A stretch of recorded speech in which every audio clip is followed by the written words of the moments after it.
After officially scheduling the date to take your PANCE, you might be one of two people.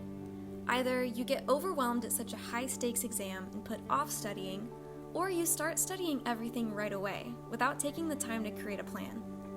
You might be surprised that the single most effective study strategy for the PANCE is this: slow is smooth and smooth is fast.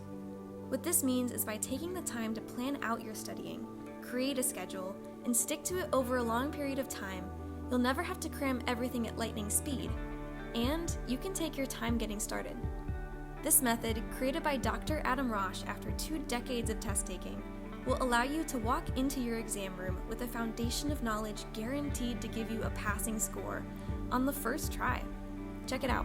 Now, once you find that perfect date for the PANCE, you're going to get a physical calendar, not a digital calendar, not your Google Calendar, not your Outlook, not your Apple Calendar. Physically, you're going to put it on your wall or somewhere where you can see it every single day while you're studying for the PANCE. You're going to flip it to the month where you've scheduled your exam. You're going to write PANCE on the day and you're going to circle it. This is going to be a motivator. It's not meant to stress you out. It's meant to be the first step towards visualizing your actual exam day. So today we're going to go over the 6-month plan that Rosh Review recommends for studying for your PANCE. You're not going to be studying long hours every day of these 6 months. The first 2 months are actually just visualizing and planning out your study plan. It's simulating those test environments. It's figuring out where you're going to study, your routine, your habits, testing out what's going to work for you. Because at the end of the day, knowing your plan and spending that time researching and putting in the time to figure out what works best for you, it's going to optimize your time, it's going to make your medical knowledge stronger, and ultimately going to boost your PANCE exam score. The first phase of our 6-month plan is what Rosh Review likes to call the reconnaissance phase. This involves visualizing your exam and planning out your day-to-day routine that's going to take you to that exam day. You're going to start by talking to any colleagues or friends who have taken the PANCE and have recommendations for study resources. Are they physical workbooks? Are they online Q banks?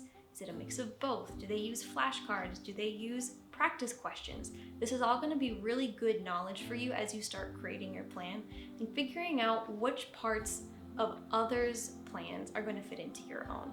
You can also ask your program what they recommend. If you've used any resources for EORs, that might also have PANCE materials.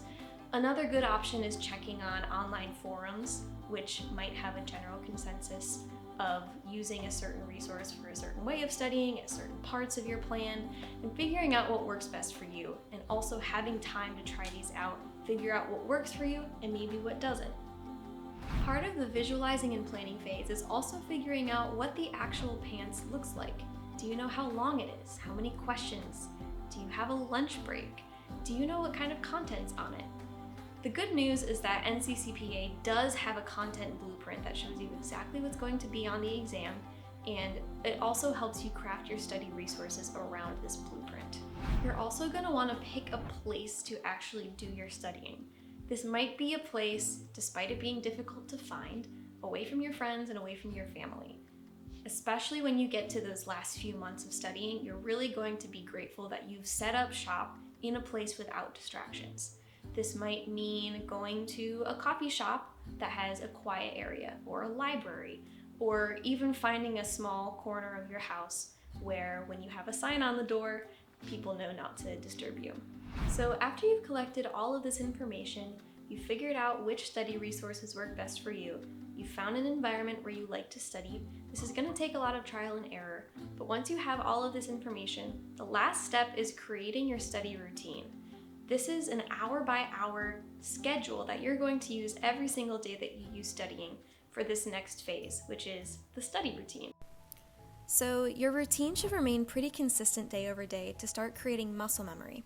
This means that every day your body will know what comes next, so you can spend less time thinking about your schedule and more time actually studying. This schedule can be modified based on your needs, but here's an example. Your day is going to start at 7 a.m., you wake up, shower, and eat the same high-protein breakfast every day. This is really going to help with that muscle memory we just talked about. At 8 a.m., your studying starts. 8 a.m. to 8:30, you'll review the notes in your notebook that you've made from previous days, all the way from the first day you started studying to today. From 8:30 to 10:30, you'll study from your review book that you've chosen. This will give you new information to create mental models and write these down in your notebook to review later. From 10:30 to 12, you'll review your notebook and then do some questions in tutor mode using a QBank. Ideally, these questions would be similar topics to the topics in your review book. From 12 to 12:30, this is when you'll give your brain much needed exercise. This could be going for a walk, a jog, even doing yoga inside. Getting moving and getting your heart rate up will be a great way to continue your momentum into the afternoon session. Between 12:30 and 1 is when you'll have your lunch. And again, you're going to eat the same thing every day or switch off with 1 or 2 meals. The afternoon study session will be more of a deep work session, spanning from 1 p.m. to 5:30 p.m. You'll start by reviewing your notes from your review book and the ones you recorded in your notebook from the QBank this morning. You'll spend about half an hour to an hour on this, then begin the next topic or chapter in your review book, using the same techniques described for the morning session. Wrap up the afternoon study session by answering questions from your QBank and recording which ones you got wrong and any new information that you learned. Your dinner break from 5:30 to 7:30 will be the longest break of the day. You can spend this time to unwind, check your email, and if you must, check social media, but try and limit it to 15 minutes. Dinner is a bit more relaxed, so you can go to a restaurant, meet a friend out, use this time however you need to recharge. The final 2 hours of your study day will be spent on reinforcing what you've already learned. You can go through your flashcards, do a beginning to end review of your notebook, and review the notes that you've created in the margins of your review book. The goal is to be relaxed and still work on the highest yielding review content. Essentially, you're consolidating all of the facts and concepts that you've learned up to this point, and especially the ones that you just learned today. Think of this time as laying the mortar between the bricks. And finally, at 9:30 p.m., we'll start winding down for bed. The one rule of this time is to avoid using your smartphone at least an hour before going to sleep, to avoid staying up from the blue light. A great use of this time is to read about 30 minutes to 1 hour of a fiction book. This will still engage your mind without exposing you to that blue light that will keep your mind active. At that 2-week mark, you're going to take a block of 60 questions, do them in an hour, take a 5-minute break, and then do it again. This is to simulate 2 hours of 120 questions, which will be very similar to your actual exam. A few days later, you're going to try the same exercise, but with 3 blocks of 60 questions, totaling 3 hours. This is to get your body ready for that level of deep work focus that you're going to be sustaining throughout the next 2 weeks. 1 week before your exam, you're going to simulate what it will feel like to take the exam itself. You'll work through 5 blocks of 60 questions and limit your breaks to about 5 minutes between blocks.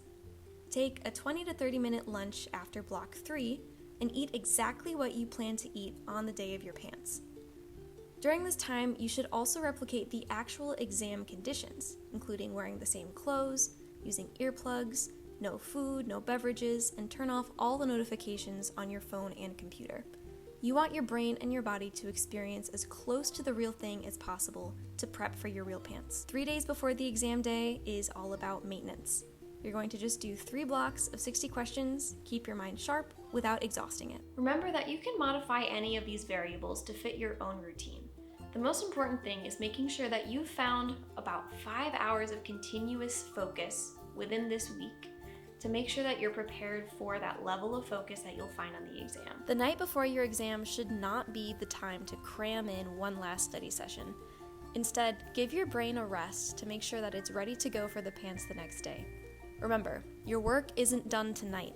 Your work was done 3 months ago, and now all you have to do is show up. On the day of your exam, no matter what time it is, you're going to eat breakfast and leave your house with enough time to arrive about 30 minutes in advance. You'll check in with registration, place your belongings in a locker, you'll be escorted to your testing station, and from here, make sure you just take deep breaths, relax, tell yourself that you're going to do this, and get it done. These strategies are just a few that are mentioned in the Rosh Peak Performance course, which you can add to any Rosh Reviewed QBank subscription. You can find more information here. There are 28 lessons included in the course taught by Dr. Adam Rosh, all about how to boost confidence, plan, prepare, and succeed for your high-stakes exam. As always, let us know if these tips helped while preparing for the PANCE, and share any other techniques that you have down in the comments. And in the meantime, happy studying!